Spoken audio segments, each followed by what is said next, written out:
estão os filhos do tio Carlos. Gente, se nós pensarmos bem, é a única família que está toda concentrada na mesma cidade, ok?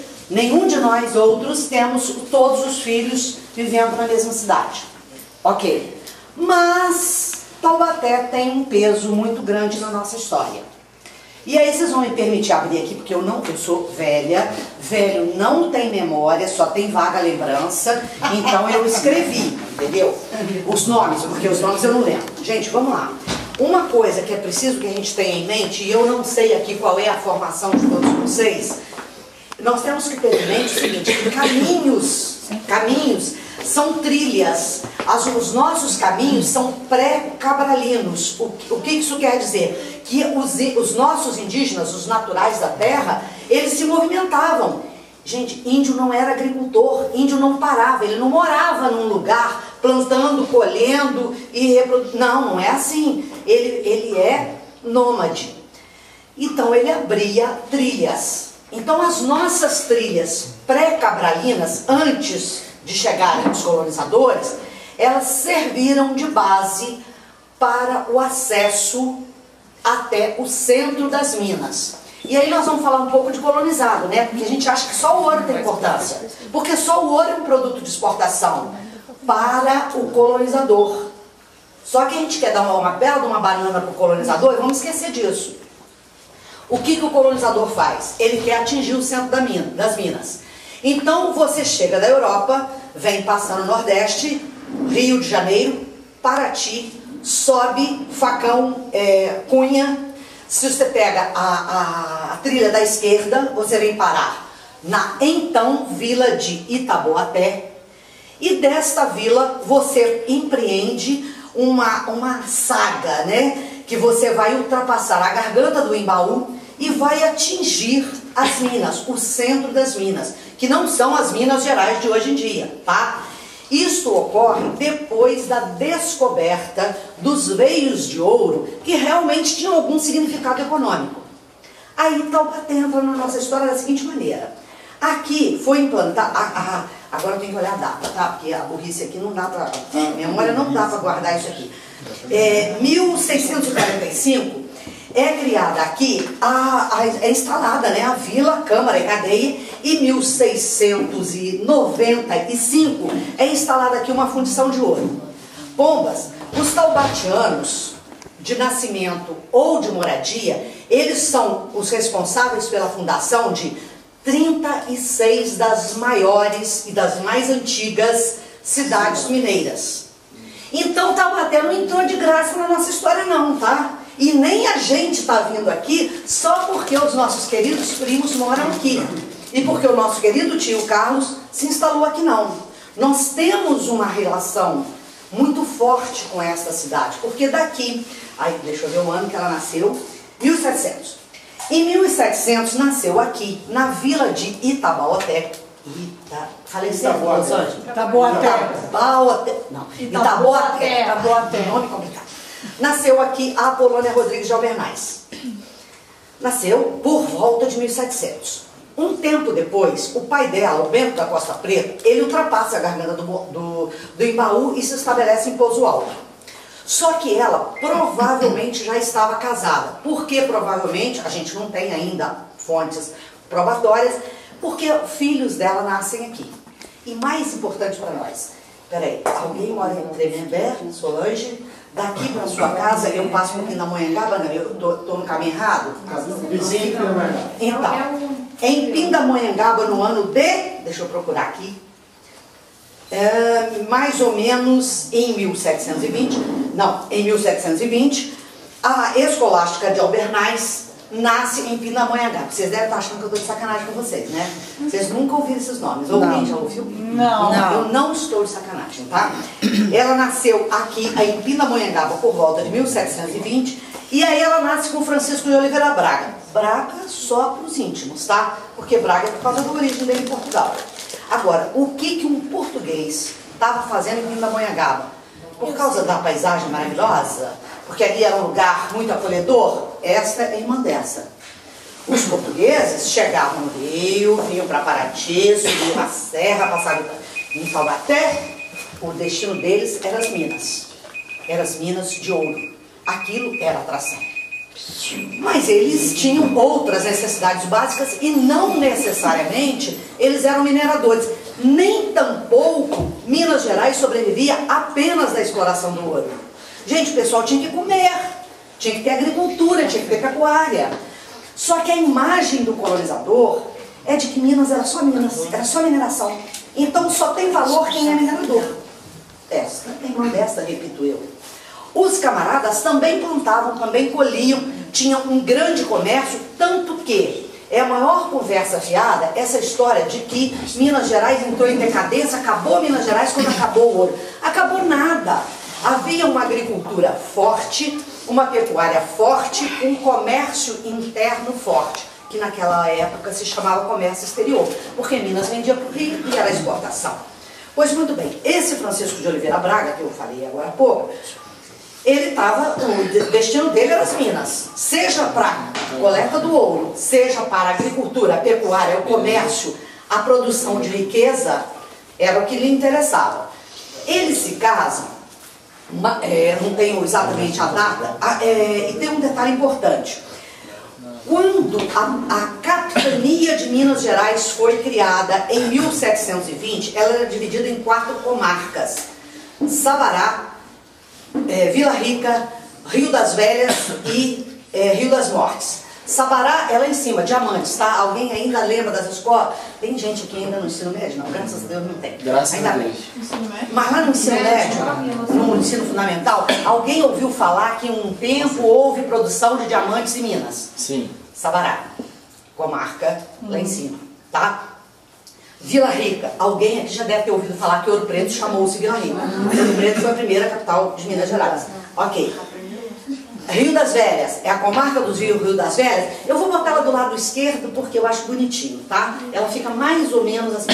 Minas Gerais não tinha o nariz, tá? Sabe o nariz do mapa de Minas? Aquilo não existia. Então você pega o lado de cá, o lado oeste de Minas, é um pedacinho, é a comarca do Rio das Velhas.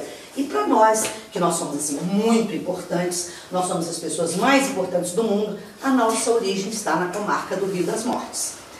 Esta comarca do Rio das Mortes tinha como cabeça de comarca, era o termo que se usava naquela época para indicar mais ou menos capital de estado, vamos dizer assim, era São João del Rei. O pai da Apolônia, que eu falei lá atrás, que todo mundo aqui já esqueceu, o Bento da Costa Preta, ele se estabelece. Falou que não esqueceu, não. Mas você é o único que é esperto, o resto aqui, todo mundo já bebeu pra cacete, não tá lembrando? O camarada, o Bento da Costa Preta, que foi ali para Pouso Alto, ele estava na comarca do Rio das Mortes, que a comarca do Rio das Mortes fazia divisa com a capitania de São Paulo. Então, o que aconteceu? Nessa comarca do Rio das Mortes, São João del Rei, por sua cabeça de comarca, é que a nossa família praticamente se estrutura. Com o casamento da Maria de Oliveira Pedrosa, filha do Francisco de Oliveira Braga, com o Antônio de Almeida Ramos. Aí começou Almeida. Alguém aqui assina Almeida por acaso? Alguém já ouviu falar desse nome? Eu sou Almeida. Então,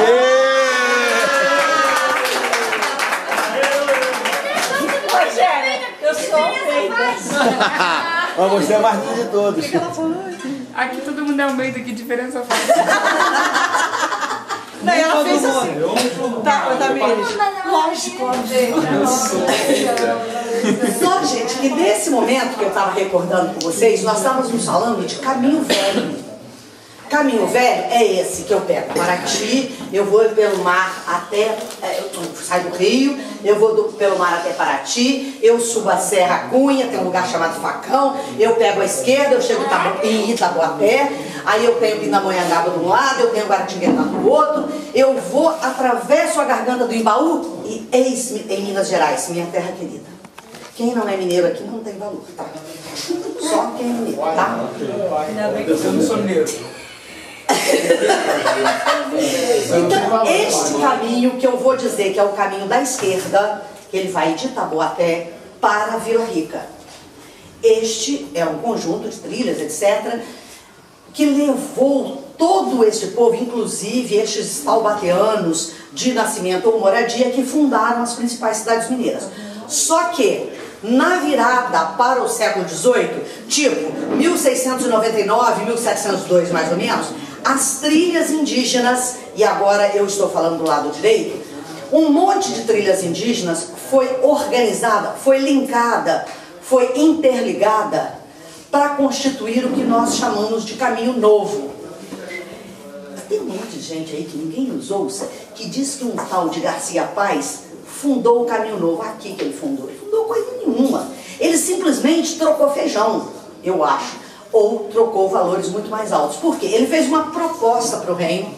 Olha, eu abro um caminho que vai mais rápido do Rio até Vila Rica. Mas em troca você me dá um título tal, a sesmaria tal, a grana tal, a autorização tal, e eu vou explorar, eu vou ser o guarda-mora, eu vou ganhar essa grana aqui de pagamento de tributos, e vai por aí fora. Aí hoje em dia, quem não está muito por dentro da história, diz o seguinte: o Garcia Paz fundou o Caminho Novo, fundou coisíssima nenhuma. Ele simplesmente foi o organizador daquelas trilhas indígenas que ligam o Rio de Janeiro a Vila Rica. O Caminho Novo dançou, né? O Caminho Velho dançou, porque o Caminho Velho é o que vai de Taubaté para lá. E o Caminho Novo vai direto do Rio para lá. O Caminho Novo, para vocês, amigos de Nova Iguaçu e Belfor Roxo, ele passa por Nova Iguaçu, sobe e vai atingir... Mas ele tem uma queda, porque ele arrecadou uma grana violenta. Só que daí a pouco o Bernardo Proença cria um outro caminho, que de Duque de Caxias, é porque não tem nada, eu só tenho mais aqui. De Duque de Caxias, ele faz a curva da Baía de Guanabara, sobe por Magé, vai para Petrópolis e atinge Paraíba do Sul e larga para Nova Iguaçu de lado. Sacanagem aí, tá vendo? Perdeu a arrecadação de tributos. Mas aí, gente, nesse caminho de cá, entre os dois, o caminho velho do lado de cá e o caminho novo do lado de cá, a nossa família se estabelece. Numa região que muitos de vocês provavelmente já ouviram falar, da Serra da Ibitipoca. Alguém aqui já passeou por lá? Fabiola também, Fabiola também. Fabiola? Muita gente também. Oi, gente. O Mário está na promessa de me levar até hoje, tá? Gente, é um lugar maravilhoso, tá? Só que eu fui fotografar o cemitério de lá, o cara ficou me olhando meio de nada assim, porque ele achou esquisito fotografar. Gente, o Antônio de Almeida Ramos, que é o genearca da nossa família, só para você que talvez você ainda não conheça essa palavra. Genearca é o homem que dá origem a uma família próxima. A gente fala de patriarca, que é o pai de uma família. O genearca da nossa família, que é esse português, o Antônio de Almeida Ramos, ele se estabelece na Serra da Ibitipoca. Aí a Serra da Ibitipoca é um barato, né? Porque você tem Conceição de Ibitipoca aqui, Santa Rita de Ibitipoca da lá, você tem Bertioga aqui, você tem, como é que chama? Lima Duarte. Não, Moisés naquela outra. Cadê o Moisés? Sumiu. Ayuroca. Ayuruoca. Toda essa região, ela fica entre o caminho velho e o caminho novo. A nossa família se estabelece ali. Neste momento, está havendo uma expansão das fronteiras agrícolas. Voltando lá atrás, gente, Minas Gerais não era só ouro. Isso aí é conversa para boi dormir. Nós tínhamos uma agricultura forte que substitui a mineração com folga. E aí nós vamos caminhar para o lado de lá. Nós vamos parar num caminho que, por conta do controle como é que a gente fala? O roubo do ouro, o escape, enfim, para controlar o escape do ouro sem pagamento de tributos, tem um caminho chamado Caminho de Cantagalo. Vamos voltar lá porque eu estou falando muito rápido. São João del Rei, a cabeça da comarca. Vou botar o São João del Rei aqui, tá? O caminho velho está aqui, o caminho novo está aqui. São João del Rei, a cabeça da comarca, aqui no meio do caminho. Para o lado de cá, além do caminho novo, tinha o sertão inculto, tá? Ou áreas proibidas. Essas áreas proibidas foram a fronteira de expansão agrícola, que foi o nosso grande negócio. Da região de São João del Rei, logo abaixo, Barbacena, há um caminho que cai aqui e vai atingir a então comarca do Rio de Janeiro, a então capitania do Rio de Janeiro, em Cantagalo. Alguém aqui deve saber mais ou menos onde é Cantagalo. Para você ir de Barbacena até Cantagalo, você passa por um monte de lugares, inclusive o feijão cru, que é criado por conta disso, que nasce por conta disso. Feijão cru é Leopoldina, que em 1854 se torna Leopoldina, mas eu estou falando lá de 1800. 2 filhos do Antônio de Almeida Ramos, a segunda filha e o filho caçula, migram para o feijão cru. Eles foram porque eles acharam delas, olha, nada disso, grana.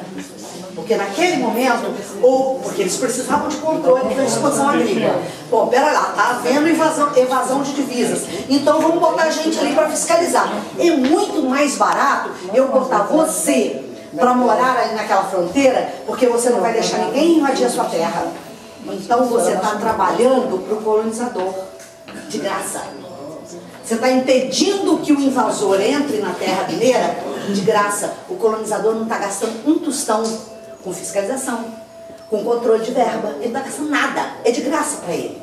E isso foi isso que o Fanfarrão Minésio, que era o governador da província nessa época, o que ele fez? Ele abriu aquela fronteira. Ele deixou que o pessoal fosse... Porque até então, essas áreas proibidas, você não podia abrir estrada, você não podia morar ali, você não tinha direito a essas máquinas, nada disso. Ele falou, não, está dispensado de... Ninguém precisa se preocupar. Vão para lá e tomem conta da terra. O cara é esperto pra cacete, né? O português, vamos combinar que é só na piada que ele é burro, né? Aí, a segunda filha do Antônio de Almeida Ramos, com a Maria de Oliveira Pedrosa, e o filho caçula, que já tinham alguns descendentes, eles, de certa maneira, eles são a origem dos Almeidas de Leopoldina. Como? O Manuel Antônio de Almeida, o filho caçula, que nasceu em 1700, porque a data eu não sei não, tá? Eu vou procurar. O filho caçula nasceu em 1782, tá? Ele aceita, como ele tinha se casado com uma mulher que era de uma família de poder lá na Serra da Ibitipoca, opa, pera lá, ofereceram, vamos nós. Ele vai capitaneando uma série de sobrinhos, né, sobrinhos netos, escambau a 4, principalmente dessa Ana Teodora de Almeida, que é a segunda, a filha das filhas do Antônio de Almeida Ramos, ela é a segunda, ele é o caçula. Ele vai levando esse pessoal todo para a região do Feijão Cru. E daí, aqui estamos nós. Por quê? Porque o Manuel Antônio de Almeida, vamos ver se eu acho o quadro dele aqui, que agora vai ficar difícil, mas eu acho, tá? O Manuel Antônio de Almeida, ele é ascendente de... Não, vai falando. Maria Madalena, Maria Messias e Balduína. São quinta netas do Antônio de Almeida Ramos. O marido da Balduína também é quinto neto do Antônio de Almeida Ramos. Ih, Então ela casou com o primo? Casou com o primo. A mãe... Peraí. Vocês ainda vão lembrar Zequinha. A mãe do Dionísio... Dionísio é o Zequinha, tá? A mãe do Dionísio era irmã do pai da vovó Maria. Tá? ainda bem que eu gravei aqui, que eu vou... Só depois que eu vou ver de novo. Repete. Então, quer dizer, a Balduína casou com esse primo. E a Maria, que ninguém sabia até há pouco tempo atrás, ela se casa com um quarto neto do Antônio de Almeida Ramos, que é o Tatão de Almeida. O Tatão é descendente dessa segunda filha, Ana Teodora. E a Maria Madalena é descendente desse último, do filho caçula, que é o Manuel. Então é tudo farinha do mesmo saco. A pergunta é a seguinte, o tio Carlos sabia disso tudo e veio pra cá ou ele veio por acaso? Não, ele veio pra cá por questões econômicas. Inverte-se a história. Mas porque ele então não nasceu aqui, nasceu? Ele nasceu. Bom, aí nós vamos lá. Lembra que eu falei de Cantagalo? Para você chegar em Cantagalo, para você sair lá de São João del Rei, vai ali por São João Nepomuceno, gente, eu acho que muita gente aqui não tem muita ideia de onde é isso, né? Você vai ali por São João Nepomuceno, aí você passa pelo Feijão Cru. O Feijão Cru era imenso, o Feijão Cru fazia divisa com a província do Rio de Janeiro. Era muito grande, ele ia lá de São João Nepomuceno até Pádua. Ele era imenso, ele fazia divisa com o Paraíba do Sul. Vai andando ali, para você chegar, para atravessar o rio, você tinha 2 caminhos, um deles passa por Itapiruçu. O Tapir, que eu falei esses dias no grupo, eu não sei se alguém percebeu a sacanagem, pelo seguinte, Itapiruçu, o nome original era Tapiruçu. O que é Tapiruçu? Tapir. Tapir é anta, Açu é grande. Então é uma grande Anta é grande. Aí, garoto! Esse moleque é bom, hein? Anta é grande. Anta é burra. É uma burra, muito burra. Aí é que tá. A anta é o maior animal da flora brasileira. Ui. E ela era endêmica, endêmica não é um termo adequado, ela era frequente naquela região. Por isso tem um lugar chamado Itapiruçu, que é o lugar de uma frequência De anta. grande de antas. Cara, é bom, rapaz. E nesse lugar vai se estabelecer o descendente do Antônio de Almeida Ramos, que é o pai da vovó Maria, da tia Balduína e da tia Messias. E por que essa história? A tia Emília nem sabia que a vovó Maria era Almeida, né? Até há pouco tempo ninguém sabia. Pelo seguinte, gente, Itapiruçu, até hoje, ainda é um lugar bastante isolado. É uma área rural, é uma área de difícil acesso. E aí Itapiruçu ficou meio perdido, porque no início era um distrito de Leopoldina, mas depois tem uma briga, Palma, é um município meio complicado, questão de violência, de corrupção. Gente, eu estou falando de 1800, eu não estou falando de 2015 não, por favor. Naquele momento, Palma era, só você, Palma era um lugar de violência, corrupção, desvios e o mais que vocês queiram imaginar. E o Itapiruçu fica debaixo do Rio Pomba. O Rio Pomba vai cair no Paraíba do Sul. O Itapiruçu é embaixo, Palma em cima. O Itapiruçu foi criado como distrito, território de Leopoldina. Depois, uns 8 anos depois, ele se torna distrito de Palma, porque Palma é elevado a município e começa a brigar por aquilo. Só que o Itapiruçu já existia desde o casamento dos avós da vovó Maria. Mas era um lugar isolado, era um lugar que você não tinha acesso, você não tinha comunicação, você não sabia nada daquele lugar. Aí o Mauro de Almeida Pereira, que escreveu o primeiro livro a respeito da origem da nossa família, ele escreve lá que aquele ramo da família ficou desconhecido, enfim, porque não tinha acesso, ninguém sabia que aquele povo existia. A vovó Maria era uma incógnita, ninguém sabia que ela existia. Quer dizer, ela já morava em Leopoldina, mas ninguém sabia, porque você não tinha acesso lá. Então essas pessoas ficaram isoladas ali no Itapiruçu.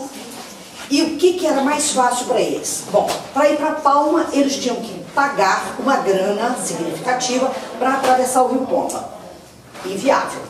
Então vamos para... Mas eu pertenço a Leopoldina, então eu vou para Leopoldina. É longe pra cacete, é muito longe para chegar em Leopoldina. Então é inviável também. Mas só que se eu for seguindo o Rio Pomba, eu bato num lugar chamado Parauquena, que vocês já talvez já tenham ouvido falar. O que acontece? O pai da vovó... Lá no Berra Onça, fui lá. No Berra Onça. Mas já é estado do Rio, já na época província do Rio de Janeiro. Então eles ficam ali naquele meio, um pedaço é Minas, outro pedaço é o Rio. E quem foi que disse que a gente tinha informação? Aí, infelizmente... Vocês têm uma prima que não tem, faltam uns parafusos e que quis saber, mas peraí, por que esse pessoal ficou perdido no mapa? E corri atrás e descobri que a tia Balduína, a tia Messias e a vovó Maria são descendentes do mesmo comendador Manuel Antônio de Almeida, povoador de Leopoldina. Já falei demais. Parabéns!